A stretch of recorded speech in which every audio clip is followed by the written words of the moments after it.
My husband coldly announced to the board of directors, "You're fired. Take this old laptop and get out of my company." That sentence erased 40 years of my youth sacrificed by his side to build the million-dollar empire we have today. Next to him, the secretary turned Mistress smiled smugly and laid her hand on his shoulder like she was the new lady of the house. I choked up and swallowed my tears. Moments later, security threw me out the door along with the beat-up laptop they mockingly handed back. But they had no idea that in just 10 minutes, the passcode I'd planted on that laptop would bring their million-dollar empire crashing down in front of them. If you're still listening, tell me where you're watching from. Every comment you leave is another mark in this journey. And if this story has touched you, don't forget to hit like so it can reach even further. I am Margaret Hill, 66 years old. 40 years ago, my husband and I built NextCore from a tiny apartment with just 2 plastic chairs and 1 old computer. I'm the software engineer, the brain behind the system, and he's the one who went out into the world to persuade clients. For decades, I lived in the shadows, believing everything we did was 50-50. But now, looking back, I see I've been reduced to a faint shadow behind him, pushed out of the light by the very man I trusted completely. I stood still in the long hallway, the pale neon lights reflecting my face on the glass wall. Vanessa's high heels clicked behind me, mixed with a soft, mocking laugh. The board sat in silence. Not one person spoke up for me. A few had once been friends, had shared those brutal startup days with me, and now they only bowed their heads to the table as if my presence was an annoyance. I held the laptop in my hands, the keys worn shiny from tens of thousands of hours of coding, the very lines I wrote to protect hundreds of American companies from cyber attacks, and now it was handed back to me like trash. I heard Thomas whisper to Vanessa, "It's done. From now on you'll run NextCore with me." His voice was dry and cold, nothing like the man who once held my hand in a musty Seattle apartment 4 decades ago and promised to walk with me to the end of life. 2 security guards closed in. One said, "Mrs. Hill, this way, please." I swallowed hard, not wanting them to see me cry. I strode out with my head high, as if I were the one choosing to leave. The glass door shut behind me, leaving me alone in the crisp wind of an October morning in Boston. I took a deep breath. Inside, I burned and ached, like someone was crushing my heart in their fist. I gave up my youth, my dreams, my own career to build NextCore with Thomas. I sat night after night in a cramped kitchen, writing line after line of code while he met with investors. I stood by him through the lean years, when we couldn't afford a bed and slept on a mattress on the floor. And today, after 40 years, he wiped it all away with one sentence, "You're fired." I sat on the cold stone steps outside the NextCore building, clutching the laptop to my chest. People passed by, glancing at me, a 66-year-old woman in a business suit, face pale but eyes still blazing. No one knew that inside this old machine was the weapon I'd spent months preparing. 10 minutes. Just 10 more minutes and the code I planted would start running. It wouldn't destroy data or endanger clients, but it would expose the truth that I alone held the security keys. It would turn everything Thomas and Vanessa bragged about into ashes. I remembered Vanessa's look when she put her hand on my husband's shoulder, triumphant, like she'd won a dirty game. They thought I would cry, beg, and walk away a loser. But they forgot I'm the one who wrote NextCore's brain. Without me, this empire is a sandcastle waiting for the tide. The church tower bell nearby rang. 1, 2, 3. My heartbeat matched it. I opened my purse and glanced at my phone screen. The countdown was running. 9 minutes and 13 seconds left. I closed my eyes and let the memories flood in. Back to an autumn morning in 1985, when Thomas and I sat in a small cafe in downtown Seattle, plotting a crazy idea, a system that could predict and stop cyber attacks.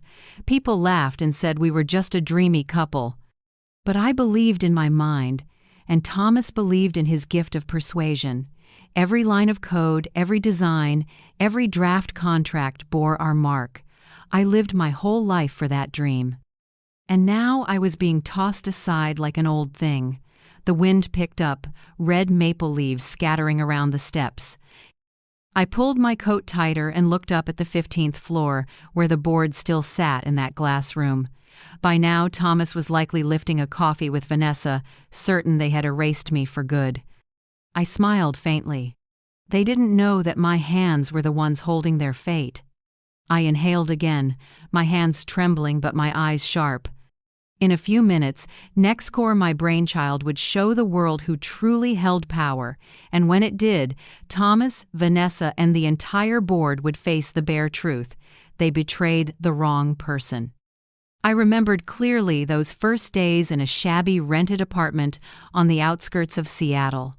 A one-bedroom, creaky hardwood floors, and a kitchen corner too small for a proper table. We had one old computer with a thick monitor, slow as a snail, and yet it became the heart of our dream. By day I worked part-time at a small bookstore to pay rent. By night I sat on the floor among piles of sketch paper and diagrams, typing line after line of code. On the table sat a cold cup of coffee, next to a half-eaten packet of instant noodles. Some nights I worked until the sun pushed through the window, my hands so sore I could barely lift them, but I still squeezed in one more line. Thomas, brimming with the energy of 30, wasn't good at programming but could sell ice to an Eskimo. He knocked on doors everywhere, offices, cafes, where young investors met to pitch the idea we believed could change tech, a system that predicted vulnerabilities before hackers struck. Not just blocking or patching, but seeing the risk before it happened. At first, everyone laughed. Some patted Thomas on the shoulder and called it far-fetched, saying no algorithm could predict cyber attacks. But he came home, saw me grinding away at that old machine, and said, "Keep writing, Margaret. I'll make them listen." So I wrote, and wrote without stopping. The code piled up, bugs appeared and vanished. I fixed, tested, failed, and started again. The tiny apartment smelled of coffee. The keyboard clacked under the constant drizzle of Seattle rain. Sometimes we fell asleep on the floor and woke with aching backs, then smiled at each other. One day, it'll all be worth it. When the first prototype finally ran, Thomas hugged me, eyes shining. "We did it, Margaret, you're a genius." I smiled, sweat still on my brow. In that moment, the toil melted away. We got married just as the first product launched. No lavish dress, no grand aisle. I bought a simple white dress online for $200. We went to City Hall on a Tuesday afternoon, signed the papers, then celebrated with pizza at a hole in the wall. Thomas took my hand, eyes sincere. "We're 50-50 in work and in life. I promise." That promise guided me for years. I believed him. I believed we were one, inseparable. The company grew. We moved from the apartment to a cheap room in an old warehouse. Paint peeled on the walls, exposed pipes, concrete floors, yet it felt like a palace. I set up the servers in a corner, ran cables everywhere, and Thomas put up a whiteboard with a goal: $1 million in contracts within 2 years. When we signed our first small deal with a local insurance company, we hugged and cried right there. It was only a few $1,000s, but it proved the dream was real. The years that followed were golden. I worked 18 hours a day, writing hundreds of thousands of lines of code, building new algorithms. Thomas crisscrossed the country to meet clients, raise funds, and pitch to investment committees. Sometimes he came home late, exhausted, but still held me and whispered, "We're winning, Margaret." Our love was tied to the work. I remember our 5th anniversary when we skipped a fancy restaurant and ate cup noodles in the office. The neon flickered, but Thomas poured me a cheap glass of wine and said, "This is the most romantic dinner of my life." I laughed, raised my glass, believing our love was unbreakable. We hired more staff and moved to a larger building. Then came the fateful day, our first $1 million contract, A major financial group agreed to use our system. I still see Thomas bursting into the office, face flushed with joy, holding the contract high like a championship trophy. Staff applauded, and I stood still, tears of pride falling. In that bright glow of success, my love for Thomas deepened. I thought this was every couple's dream: build together, win together, stand together at the top. I had no idea that the old 50-50 promise would be betrayed so cruelly. In the early years, during staff meetings, Thomas and I sat side by side and shared duties. I explained the tech. He handled finance and strategy. We were two halves of a song, in perfect rhythm, but slowly, the tune fell out of sync. I remember a Monday morning meeting. I was presenting a new algorithm diagram, explaining how it could detect vulnerabilities in real time. Eyes were on me, but before I could finish, Thomas cut in. "Let me translate that so it's easier to follow," he said with a thin smile. He rephrased what I'd just said in simpler terms, sometimes twisting the technical meaning. The room chuckled as if he'd told a joke. I sat there, gripping my pen, feeling like a teacher out of place in her own classroom. At first, I thought it was just thoughtless, but it became a habit. Every time I started to speak, Thomas would jump in, stressing that Margaret is brilliant, but let me explain it in a way that's easier to digest. Gradually, I noticed the board's eyes on me had changed. No longer full respect, more like half patient, waiting for Thomas to translate. I spoke to him privately more than once. "You don't need to cut me off," I reminded him. "I can be clear on my own." He slung an arm around me and smirked. "I'm just helping. You're smart, but sometimes too detailed. People need the big picture, not a bunch of tangled code." That cut deep. Weren't those tangled lines of code the company's soul? Without them, what was there to brag about? But Thomas had gotten used to being the talker, and I was pushed back into being the doer. I felt it even more in client presentations. At first, we stood together. I ran the demo, he persuaded. Then I turned into a prop. At a meeting with a big bank, I spent a week preparing a live demo. I presented, nerves high, and hit enter to run the system. The light flipped green, results perfect. My heart soared. But before the client could clap, Thomas stepped up, slung an arm over my shoulder, and smiled. "See, that's why NextCore is different. Margaret is a genius, but she's better suited to the back room. My job is to bring this achievement into the spotlight." I forced a smile, but inside it felt like a bucket of cold water. His words shut a door in my face. I belonged in the back. The spotlight was his. After those presentations, I often sat quietly in the car, watching Seattle's streetlights blur by, my heart heavy. The old 50-50 promise had faded. I tried to push back. In one meeting, I stood and said plainly, "This technology is the result of months of research. I think we need to explain it accurately, not oversimplify it." Thomas glanced at me, then turned to the board. "Margaret sometimes gets lost in the technical weeds. It's because she's passionate. My job is to keep things clear for customers." They nodded. A few smiled at him with sympathy, like he was a patient husband enduring a wife too absorbed. I felt my heart crack. The shift didn't stop at work. At home, Thomas started dismissing me. Before, we hashed out every big decision for hours. Now he just said, "I've decided. You don't need to worry." One day, I asked about the company's new direction, and he snapped, "Margaret, just do your technical part. Strategy is my job." I was stunned. The "we're 50-50 promise lived only in memory. Reality had become, "I speak, you execute." Over time, the board began to see Thomas as the face of the company. They called him the Pathfinder, and I was introduced as the woman behind the screen. Every time I heard it, my chest tightened. I didn't crave the spotlight, but I needed fairness. Our relationship frayed by the day.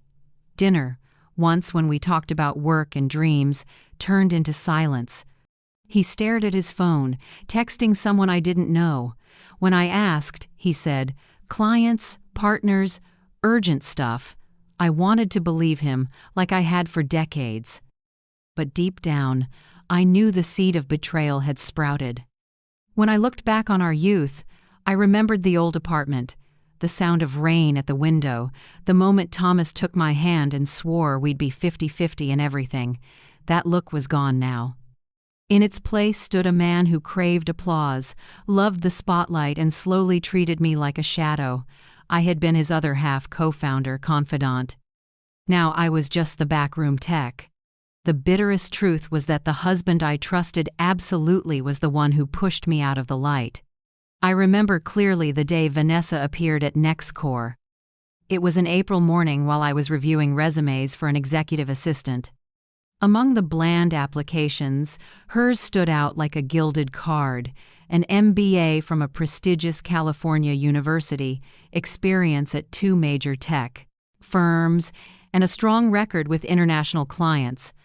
I was the one who signed off and pushed her into the final round. I believed the company needed someone energetic, great at communication, to support Thomas with partner meetings. Back then, I simply thought she would ease the load for both of us. I didn't expect that my own decision would open the door for a storm to blow into my life. On her first day at the company, Vanessa brought a box of pastries and set it in the middle of the employee break room. She beamed, called everyone by name, even folks who'd only been there a few months.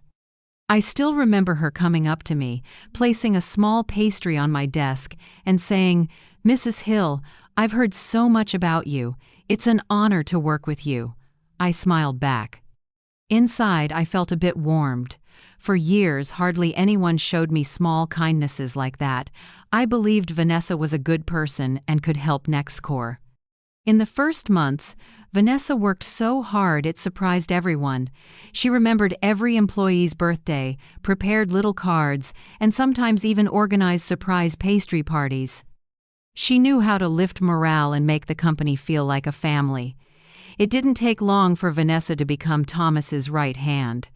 For every client meeting, she arranged everything from seating and materials to snacks. She traveled with Thomas on business trips, stood beside him during presentations, and took meticulous notes. I saw the growing chemistry between them. At first I told myself it was just work, but then the overtime started cropping up. Thomas often called home saying, "I have to stay at the office. Vanessa and I still have a lot to finish." At first, I believed him. But when it happened nearly every night, my trust began to shake. I remember one time, it was close to midnight when Thomas finally came home. His shirt smelled strongly of a sweet perfume I'd never smelled before. When I gently asked, "You're working late, are you okay?" he snapped, "Margaret, don't be so suspicious. You always worry for no reason. You know, sometimes you're not stable." "You wear me out." I went silent. In 40 years, Thomas had never spoken to me like that. His blame felt like a knife. I could only stay quiet, swallowing my hurt in the dark. From then on, the distance between us grew. In the mornings, we hardly talked. At night, he often claimed urgent meetings or demanding clients. I realized our dinner table now had just me, staring at the empty chair across from me. At the company, I began to feel like an outsider. Younger employees ran to report to Vanessa more than to me. For important meetings, Thomas sat with her to discuss, and I was only called in to sign off on technical matters. They treated me like a quiet workhorse, while the spotlight and praise went entirely to Thomas and Vanessa. Sometimes I looked at Vanessa and saw her smile when someone called Thomas the soul of NextCore. That smile felt like a pinprick to my chest.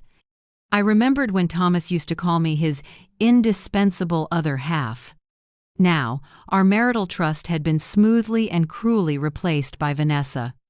I started to ask myself, did I hand Thomas the keys to destroy our marriage the day I signed Vanessa's hiring paperwork? That night, a light rain fell and wind from the Seattle Bay stirred the bedroom curtains. I sat at the desk, the warm lamplight on my thin hands as I reviewed the monthly financial report. Thomas said he'd be late because of an out-of-town client meeting. I was used to nights like that. Urgent calls, unscheduled trips, and those short texts. "I'm busy. Go to sleep." But that night, something kept me from turning off the light or going to bed. A vague intuition slipped into my heart. When Thomas came home, it was close to 1 a.m. I heard the car engine outside. I walked to the living room, pretending to fold blankets. He opened the door, his shirt wrinkled, collar slightly open, and what stunned me was that familiar sweet perfume, the very scent Vanessa wore. I said nothing and just looked at him. Thomas avoided my eyes and quickly set his briefcase on a chair. "I'm tired, don't start," he said, then headed straight to the bathroom. An hour later, when he was asleep, I went to that briefcase. I'm not a nosy woman, but my gut told me something was waiting inside. I opened his phone. His passcode was still the 4 digits of my birthday. He didn't think I'd check, maybe because he believed I was too gentle to doubt him. Then I saw the message. A short line, but it felt like a cold blade straight to my chest. "Tonight was a dream. I'm waiting for you." The message was from Vanessa Clark. Below it were rows of bright red heart emojis. I sat frozen as the screen blurred before my eyes. I read it over and over, my hands shaking. Every character, every punctuation mark was another cut. I didn't scream, didn't throw the phone, didn't wake him to confront him. I simply turned off the screen, put everything back exactly where it was, and stepped out onto the balcony. Outside, the rain had stopped, but inside me was a storm with no end.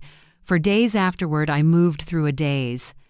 I went to the office and watched them standing together in the hallway, Vanessa smiling, holding a stack of files, Thomas resting his hand on her shoulder to point out something.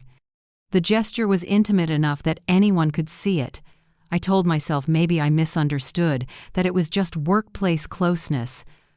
But then, while reviewing company expenses, I found strange payments. Luxury hotel bills in Portland, Denver, Napa Valley, all labeled client meetings. The odd part was those clients didn't exist.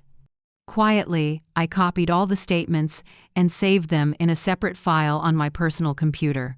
A cold feeling spread through me as the pieces of truth locked into place.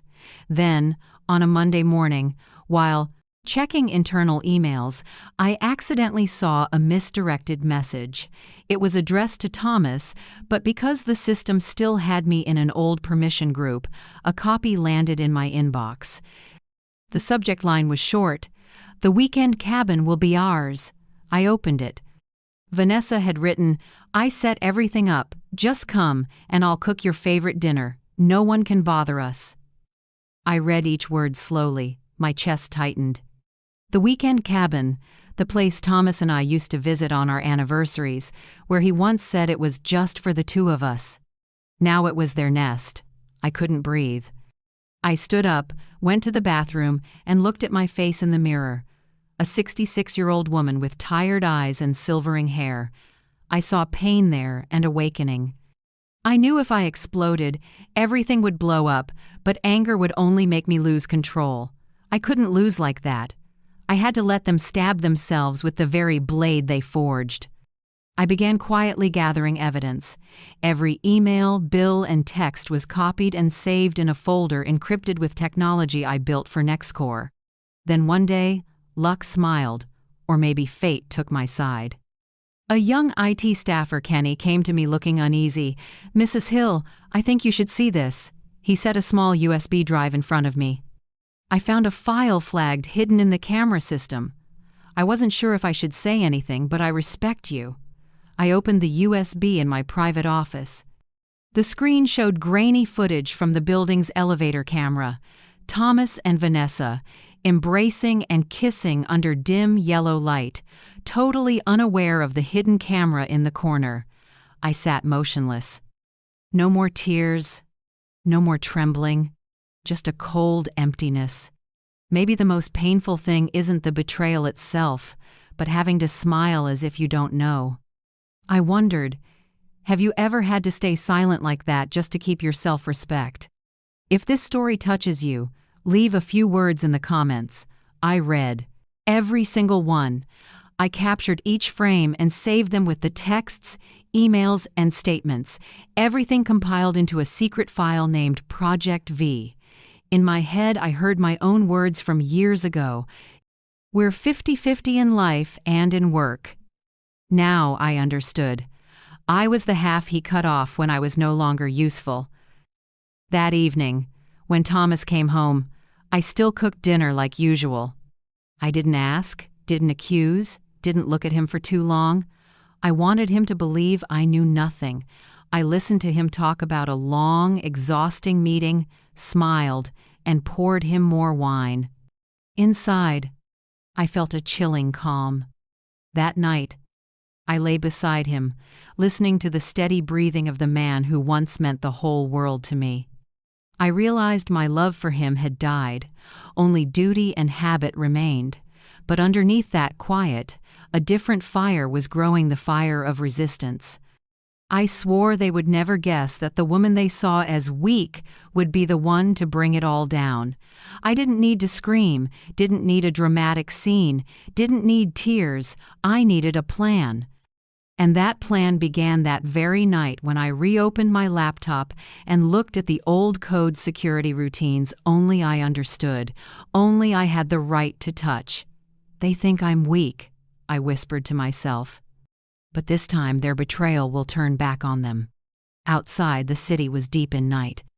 Lights shimmered on the quiet lake, reflecting my own soul, a woman who gave her life to love and work, now standing at the fork in the road of defiance. And deep down I knew, when morning came, I wouldn't be the Margaret of yesterday anymore. After the night I gathered enough proof of betrayal, my heart turned to ice. I didn't break down like a cheated wife. Instead, a quiet strength rose in me. I understood. I couldn't beat them with tears, and certainly not with pleading. I could only win with what I created: code. From that day, I quietly built what I called insurance code. In every line of NextCore's system, I embedded an invisible signature, a mark of authorship, like my secret signature. It didn't affect operations, no one but me could spot it, but it proved one thing: I was the one who wrote this system's soul. Every night I stayed late at the office. The glass walls reflected my silhouette in the empty room. My fingers tapped steadily, each keystroke like a heartbeat. I created escape hatches, hidden back doors only I knew how to disable. If I was ever pushed out completely, a few keystrokes could halt the system, and only I could restore it. I didn't do it to destroy, but to protect myself. In tech, power doesn't lie in a CEO title or on-stage speeches. Real power lives in the code, where everything lives or dies with one press of enter. And on that battlefield, I knew I was still unbeatable. I remember the night I finished the first block of insurance code. Rain pattered outside, fogging the window. I wiped tears with the back of my hand and stared at the black screen glowing with green lines. A mix of pain and pride rose in me. Pain from my husband's betrayal and being pushed from my rightful place. Pride because I still had the strength to hold on to my life's work. But I didn't stop there. I started logging every commit, every change and update to my name. I stored careful backups with timestamps, clear proof that I built the foundation. I knew that one day, when Thomas and Vanessa tried to erase me, I'd have a vault of evidence to fight back. At the same time, I quietly investigated finances. With a seasoned eye, I spotted shady expenses. A subsidiary set up in Delaware, a strange name, getting regular cash from NextCore. I followed the trail and found it was a shell company where Thomas and Vanessa could siphon money unnoticed. I printed every transaction and filed them neatly into a second binder labeled Black Finance. I reached out to an old lawyer, Mr. Peterson, who helped us file the original incorporation 40 years ago. When he reviewed the new records, he frowned and flipped back and forth. "Margaret, your name is gone from the list of co-founders." In the original, your signature is right here, but in a recent edited version, it's only Thomas Hill. Someone altered the documents. My blood boiled. It wasn't just betrayal in love, it was betrayal in law and truth. They wanted to erase me as if I never existed. I left the lawyer's office and walked through crowded streets with a hollow heart. Whenever I thought about being humiliated like that, I cried. But I cried in silence. I refused to scream or complain to anyone. At night, when Boston slept, I sat at the screen, fingers flying, tears hitting the keyboard. It felt like every line of code was my own blood. Some nights, I couldn't tell the rain outside from the sobs caught in my throat, but I kept going. I added more layers of insurance, more hidden notes, more back doors. NextCore became a city of secret tunnels, and I alone held the map. One morning, I watched Thomas head to work in a crisp suit, Vanessa glued to his side with a stack of documents. They walked fast, laughing like they owned NextCore. I stood at the 10th floor window looking down and thought, "Go on, soak in the glory. You have no idea each step you take is on a minefield I planted." There were moments of weakness when I wanted to charge in, throw the file right in Thomas's face, and scream that I knew everything. But I held back. I understood that the moment I showed my hand, they'd try to wipe me out. If I stayed silent, I was the shadow in the corners, a threat they'd never see coming. I lived two parallel lives. By day, I was Margaret, the gentle, quiet, soft-spoken co-founder. By night, I was a different Margaret, the betrayed wife, the coder setting traps, the silent fighter. Every keystroke, every new line of code was a blade I was sharpening for the day of reckoning. Once, staring at my fingers trembling from fatigue, I asked myself, at 66, I should be resting, enjoying peace with grandkids. Why am I still wrestling with these cold lines of code? Then I knew the answer. Because I refuse to be buried. I won't let anyone erase 40 years of my life like deleting a file on a computer. On the final night before finishing the entire insurance system, I typed the last command and leaned back in my chair. On the screen, the words blinked. Execution completed. I closed my eyes and heard my heart pounding. I knew that from that moment, I'd taken my power back. I was no longer the abandoned, weak wife. I was Margaret Hill, the creator of NextCore's brain, the only person with the key to open and lock its doors, and I swore I'd use the very tech I built to strike back. Not with knives, not with shouting, but with cold numbers and lines of code soulless yet strong enough to bring down an empire. Rumors began to seep through the company quietly, like thin smoke winding through the halls. At first it was just whispers behind my back, hesitant comments over coffee. Then it spread, turning into a widely accepted truth people nodded along to. Margaret Hill isn't mentally stable anymore. Vanessa planted the seeds. I knew that. She was slick, never said it outright, just dropped a few careful hints. Some nights I saw Mrs. Hill sitting alone in the office till morning, eyes red. It's really worrying. Or, she seems to think she's still the soul of the company. I feel bad, but I'm afraid she's living in the past.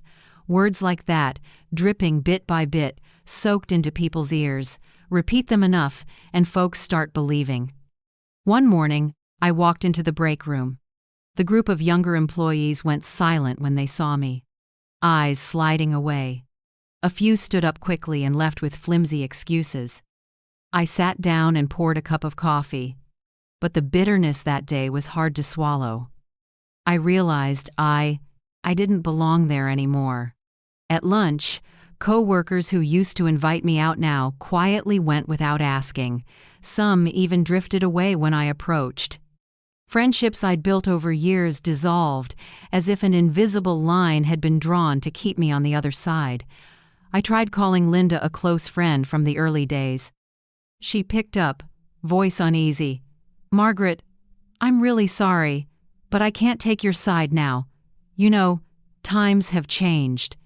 Then she hung up quickly, leaving me standing frozen in my living room.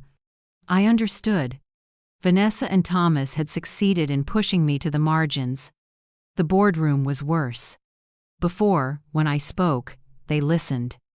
Now, during meetings, the moment I opened my mouth, their eyes went straight to Thomas or Vanessa. No matter what I said, it felt like a draft of air. Once, I presented a detailed report on a potential security flaw. I laid it out clearly, backed with data. When I finished, the room was silent. Thomas smirked and said, "Thanks, Margaret, but I don't think it's as serious as she's making it. We should focus on the market expansion strategy." Everyone immediately nodded and turned to discuss with him, ignoring my warnings. I sat there, hands shaking with anger, and no one cared. I started recording everything: board meetings, hallway whispers. I saved every audio clip, every email, every detail. I knew that one day, this would be my weapon to flip the table. But in the middle of it all, I had to face a hard truth. I'd been completely isolated. In the very company I built from nothing, I'd become a ghost. I walked the halls and people looked at me like a stranger, or worse, like someone unhinged. Some nights I came home, dropped my bag on a chair, and sat in the dark for hours. Loneliness filled the room. After 40 years with Thomas, all I had left was my own shadow. But instead of collapsing, another fire rose in me. I told myself, they built a wall around me to trap me, to block my voice. But they don't know I'm digging a tunnel right under their feet. Every night, when Boston went quiet, I sat at my computer, the blue screen reflecting a face lined with age. Tears fell sometimes, but my hands kept typing. I was no longer just a betrayed wife or a sidelined co-founder. I was a survivor, preparing for the counterstrike. That day would come, I was sure of it. And when it did, the wall they built around me would crash down under the roar of everything they had dismissed. That morning, Boston's sky was slate gray, drizzle clinging to the office windows. I arrived earlier than usual with a black coffee and a stack of documents. The building felt different, colder, so quiet I could hear my heels echo down the hall. At exactly 9 a.m., the intercom rang. Linda's voice, now Vanessa's private assistant, came through, flat and emotionless. "Mrs. Hill, the CEO requests your presence in the main conference room, right now." I knew. My heart knew why, even as my mind tried to stay calm. This had been set up for a long time. The rain outside felt like a signal for the last act of a play where I was the discarded character. I straightened my coat and stepped into the elevator, watching the numbers climb to 15, the floor I once saw as the pinnacle of my career, now just an execution ground. When the doors opened, Vanessa's familiar perfume flooded in the same scent I'd smelled on Thomas's shirt so many nights. The conference room was bright and cold. At the long oak table sat 3 people: Thomas, Vanessa, and Mr. Keller from HR. No one offered me a seat. Thomas looked up, his voice dry and mechanical. "Margaret, thanks for coming. We have a few things to inform you." Vanessa flipped through a folder, her voice light as air. "This is the board's official termination decision, effective immediately." I said nothing. I just looked at the thick paper, the bold lines like knife cuts. Reason: failure to cooperate with the executive team, creating a hostile work environment, damaging team morale. I let out a small laugh. Neat work, the charges crafted carefully enough to sound almost convincing. But when I looked deep into Thomas's eyes, I saw something there, not anger, but fear. Maybe he was afraid I still knew too much. Vanessa was different. She smiled, sat up straight, eyes gleaming with triumph. Every time I glanced over, she stroked her glossy brown hair, fingers brushing a gold necklace I knew Thomas had bought. Each gesture said, "I won." Thomas folded his hands, trying to keep his voice steady.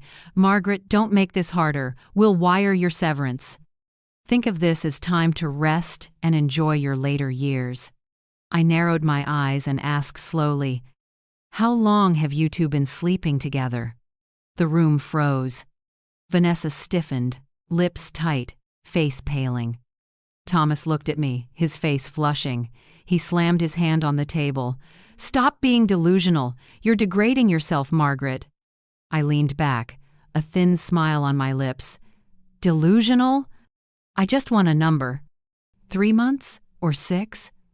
Thomas turned away in silence. Vanessa lowered her gaze to tidy her papers, her voice shaking slightly but trying to sound composed. I don't think this meeting needs to go on. The decision is signed. HR will guide you through the handover. I looked at her, my eyes cold as a blade. Be careful with the dream you think you're holding, Vanessa. Some things only show you the abyss once you've grabbed them. She didn't answer, just gave a small smile.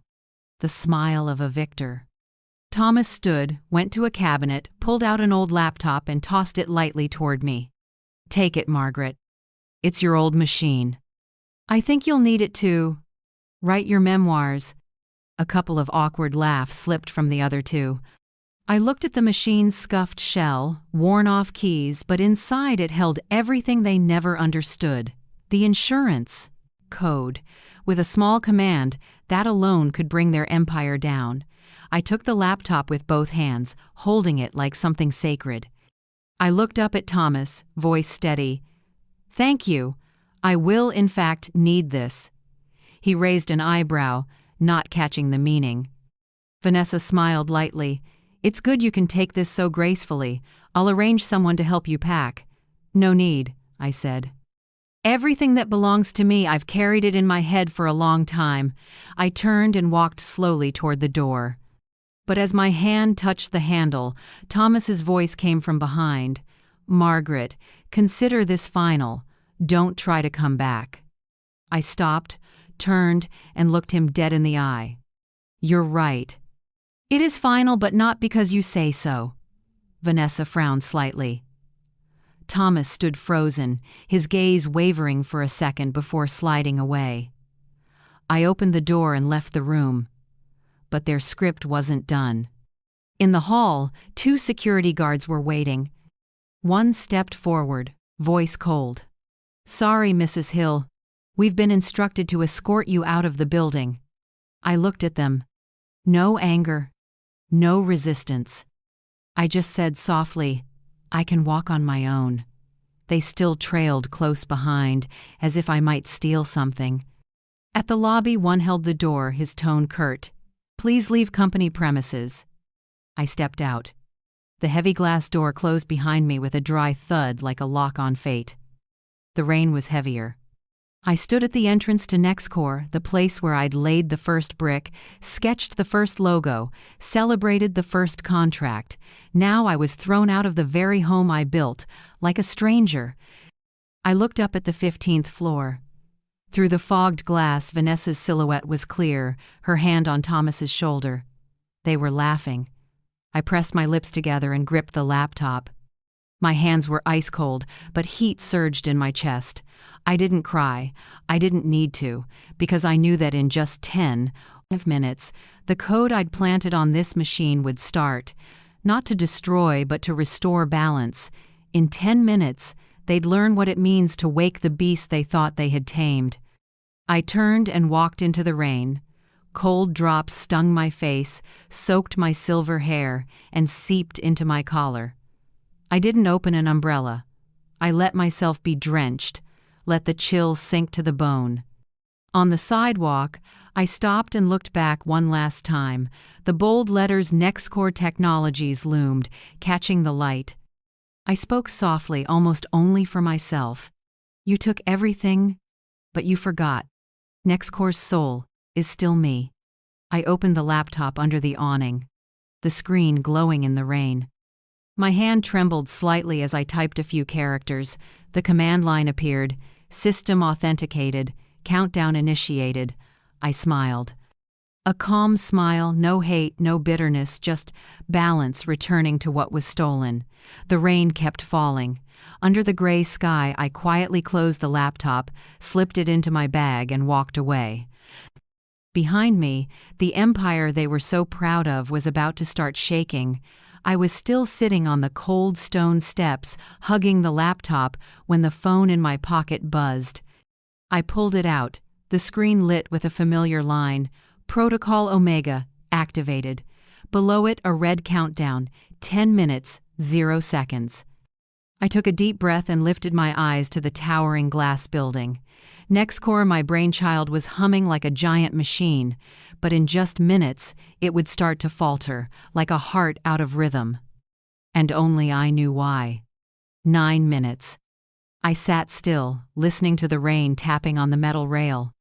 Inside, employees began to frown. Through the glass, I saw a few jump up from their chairs. Their screens flickered, systems slowed, cursors spinning endlessly. Complaints rippled across the rows. What's going on? Why are the servers so slow? 7 minutes. I saw an IT engineer sprint into the hall, phone glued to his ear. 5 minutes. Right on schedule, the customer portal went down. All transactions froze, thousands of sessions stuck. Customer service lines shrieked, internal alarms blared across the office. 3 minutes. A critical alert flashed across the global monitoring dashboard. Critical error detected. And then, just as I predicted, the worst hit. International hackers spotted the hole. From everywhere, Russia, China, Eastern Europe, streams of IPs charged in like wolves smelling blood. They didn't care who NextCore was. They saw a fortress, once untouchable, now cracking. In minutes, hundreds of attacks erupted at once. The firewall buckled, red alerts flooded the system, and customer data jammed tight. I can picture the scene inside right now. A once quiet office turning chaotic, chairs scraping, keyboards pounding, phones ringing off the hook, employees rushing around, sweating through their shirts. Thomas is surely pale as a sheet.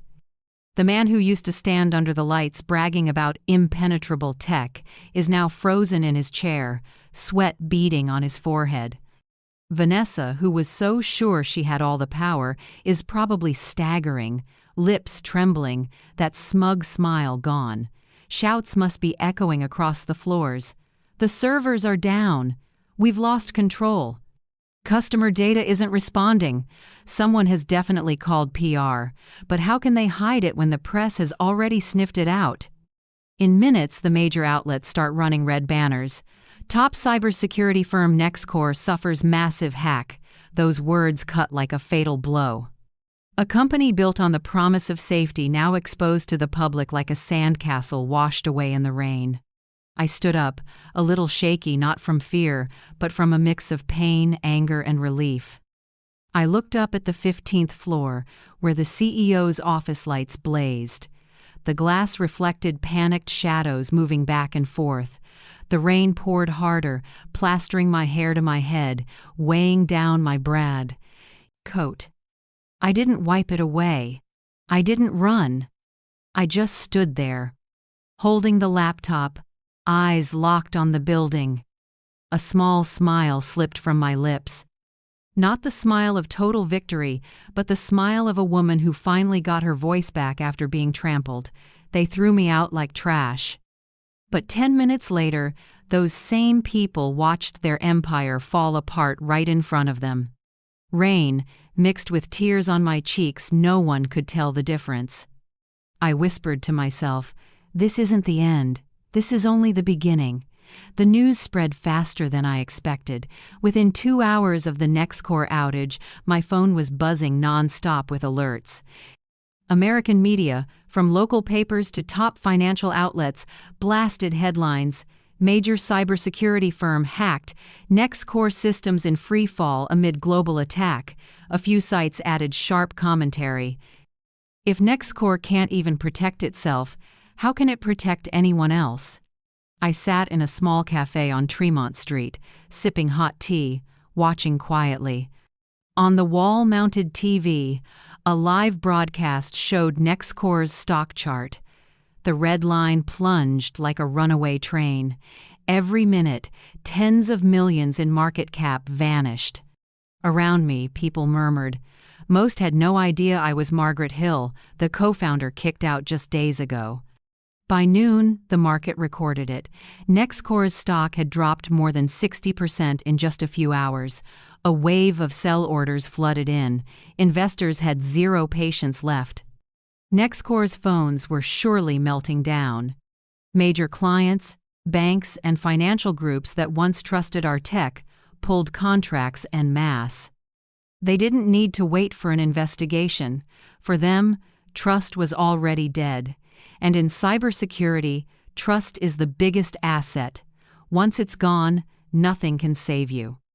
That afternoon, I got an anonymous message from a former employee. Mrs. Margaret, the FBI just showed up at HQ. They've sealed off the 15th floor to inspect the financial records and systems. The Securities Commission is involved too. I closed my eyes. I didn't feel joy or gloating, just a long, hollow emptiness. The empire I'd spent 40 years building was collapsing in an instant. But I knew I wasn't the one who destroyed it. Thomas and Vanessa paved the way with betrayal, arrogance, and blind greed. I only opened the door and let the truth in. 2 days later, social media exploded. The hashtag #Nextcore collapse hit #1 on Twitter. Videos of employees shouting in the office, alarms blaring, leaked emails from furious clients, everything spread at lightning speed. People made memes, jokes, and mocked a name that used to mean security. Vanessa disappeared from every platform. Her LinkedIn and Instagram were wiped clean. Not a trace. Rumor had it she'd flown to Europe to dodge the backlash. Some sniped. Nextcore's power queen turned fugitive overnight. And Thomas? I saw him on TV a few days later. A gaunt man with dark circles under his eyes, messy silver hair, walking out of Nextcore's HQ, flanked by 2 FBI agents. Reporters swarmed, flashes popping. He wasn't a commanding CEO anymore, just a wrecked, beaten figure. The board had to announce his removal on the spot. People asked me later, "Margaret, did you feel happy watching him lose everything?" I just shook my head. Happy? No, but fair, yes. He chose betrayal, and this was the price.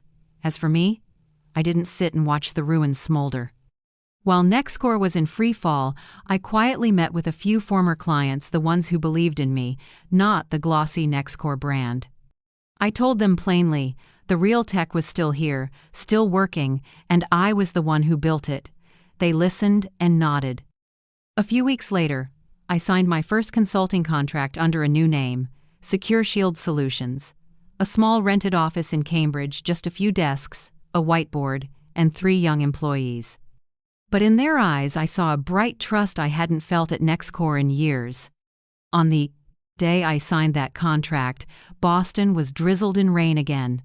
I stood by the window, looking out at the wet street, remembering the day I was thrown out of Nextcore, clutching my laptop. A moment that felt like an ending, but was really a beginning. Secure Shield Solutions, humble as it sounded, was my declaration. I didn't need a multi-million-dollar empire to prove my worth. I needed a place where justice belonged to the truth, where intellect and loyalty weren't betrayed.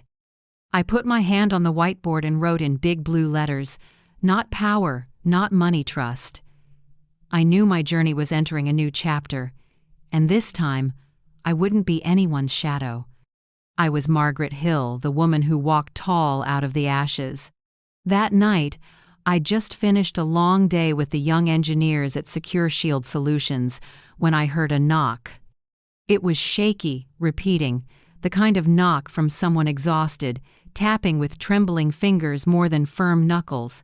I stepped onto the porch, opened the door, and there was Thomas. The man who once strode across stages in $3,000 suits was now a wreck.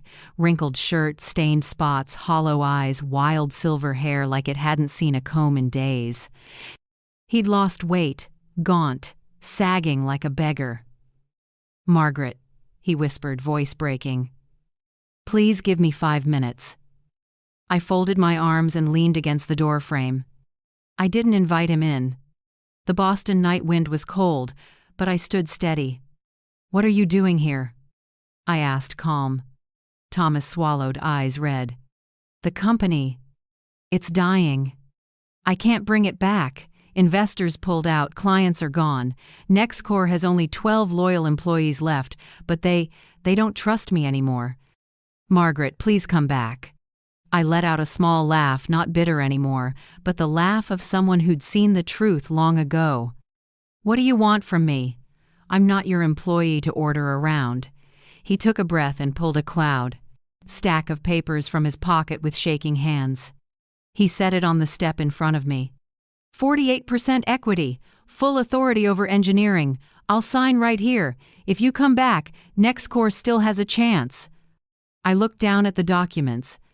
He'd actually prepared them. Legal terms, draft signatures from his lawyer.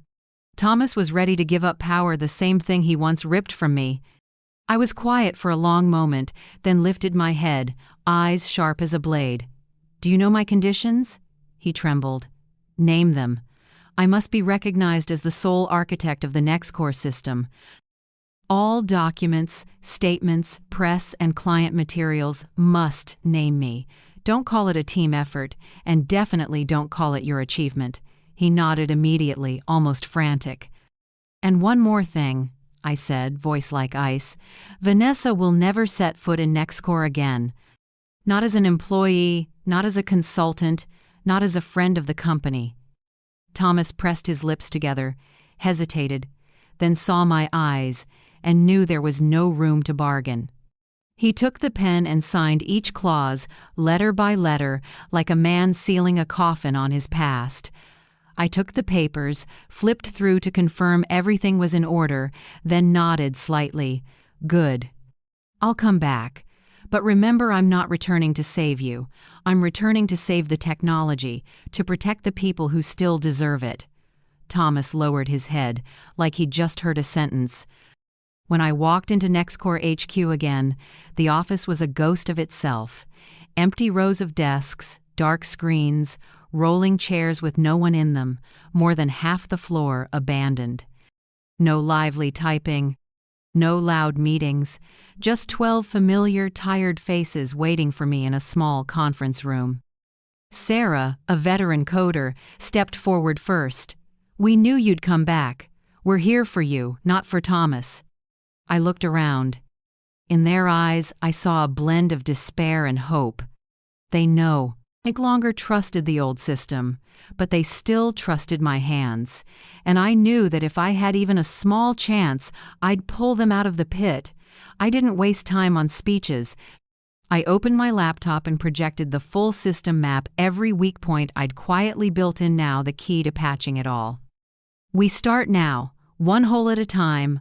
I'll lead you through sealing each one. From that day, I dove in like I was 20 again, back on the floor of that damp Seattle apartment.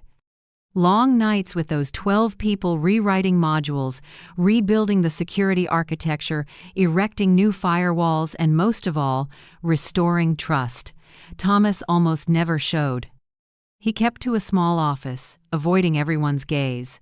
I stayed with the team, splitting cheap pizzas, drinking cold coffee, typing till morning. No one called me the woman behind the scenes anymore. I led. I was the iron hand rebuilding Nextcore from rubble. By week 3, the first miracle appeared. An old client, Pacific Financial, emailed me directly, not through Thomas. We heard you're back. If you're personally leading the engineering team, we're willing to reconsider a contract. I smiled. It was the first sign of the Margaret effect, what the press would later call it. Within a month, 3 major clients returned. They didn't trust Nextcore, but they trusted me. Every new contract was another hammer strike securing the shaky foundation. The press, which had been waiting for bankruptcy headlines, began to change its tone. The sidelined founder returns, bringing hope to save Nextcore. Inside the office, you could feel life coming back. Employees lifted their heads, that abandoned feeling faded. And me, every time I saw the system glow green on the dashboard, every time All Secure lit up, it felt like a piece of my 40 years was given back. One late night, Thomas walked into the server room where I was monitoring a stable system for the first time in months.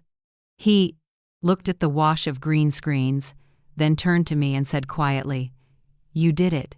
You saved NextCore." I met his eyes, calm. "I didn't save you, Thomas. I saved the technology I built. And I did it for the people who still deserve it. You just happen to still be here." He didn't answer, just turned and left. Inside me, there was no anger left, and no love either.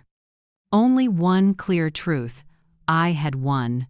Not by shouting or messy revenge, but by proving that skill and resolve can rebuild an empire from ashes. From that moment on, NextCore was no longer Thomas's company. It was the proof of the Margaret effect. The storm passed. After months of relentless work, NextCore slowly recovered. The metrics on the dashboards weren't burning red anymore, they turned green. Quarterly revenue climbed back. Old clients returned to sign again. And the twist no one expected: the company performed even better than before the collapse. The media called it a miraculous rebirth. But I knew there was no miracle. It was sweat, tears, and the stubborn resolve of me and the 12 who stayed.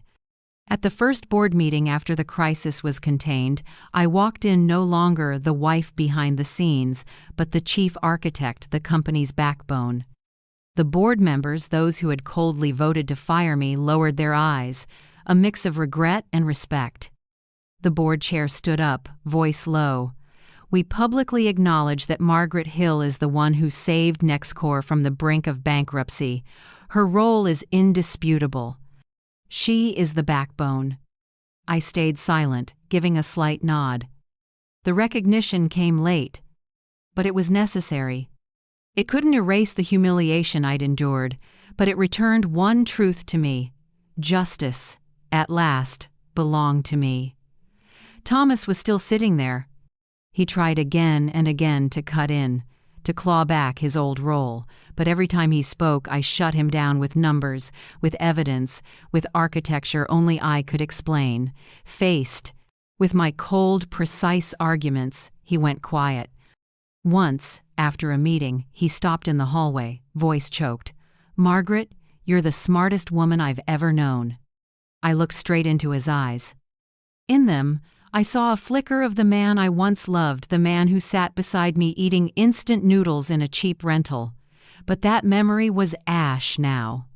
I gave a faint smile. "Maybe, but you realized it far too late. Our love had died long ago. What remained was an empty marriage certificate form over substance."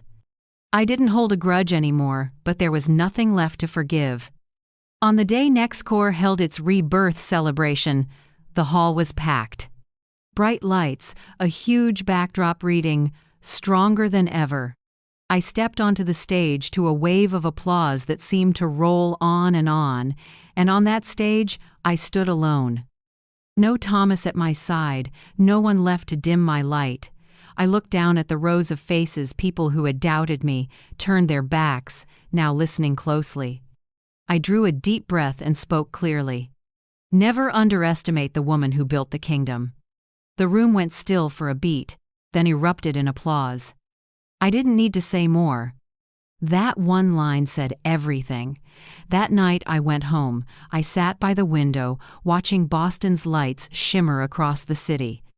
I thought about 40 years, white nights writing code, quiet tears, brutal betrayals, and the final smiles when justice came back. I knew this journey wasn't only about saving a company.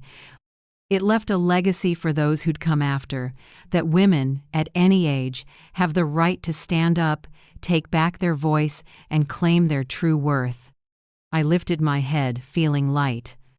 I was free. I was strong. And I had left a mark on this life that can't be erased. My story closes here, but its echo will linger. I want to sit and listen to you, the one following along. Where are you watching from? And which moment touched your heart the most? Leave a comment and share a few. The words. Your voice reminds me I'm not alone. If this story gave you even a little hope, please subscribe, hit like, and keep walking with me.